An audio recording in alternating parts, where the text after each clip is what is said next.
பூர்ண புஷ்கலா சமேத ஐயனார். எங்களோட சித்தி வீட்டுக்கு கூட இவங்க தான் குலதெய்வம். அருப்புக்கோட்டையிலையும் ஒரு கோவில் இருக்கு. அருப்புக்கோட்டையில் நான் இந்த கோவில் பார்த்துருக்கேன். ரொம்ப அழகாக நம்ம இதை பஞ்சலோகத்தில் கூட விக்கிரகமாக கொண்டு வந்திருந்தோம். இந்த ஐயனாரை வழிபடும் போது நம்மளுக்கு இல்லற வாழ்க்கை ரொம்ப திருப்திகரமாக இருக்கும் அப்படின்னும் சொல்கிறாங்க.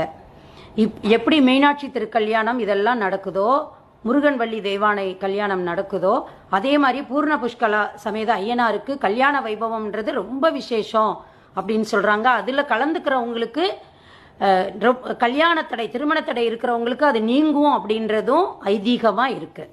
அப்படிப்பட்ட பூர்ண புஷ்கலா ஐயனார் அழகா காமாட்சி விளக்கில் நித்த நம்ம வழிபடுற மாதிரி விளக்கில் வந்துட்டார். எப்போதுமே காமாட்சி விளக்கில் இருக்கிற மாதிரி இந்த விளக்குலையும் பின்புறத்தில் கலசம், பின்னாடி 2 யானையோடு இருக்கிற மாதிரி ரொம்பவே அழகாக இருக்குது. இந்த பேட்டர்ன் காமாட்சி விளக்குலேயே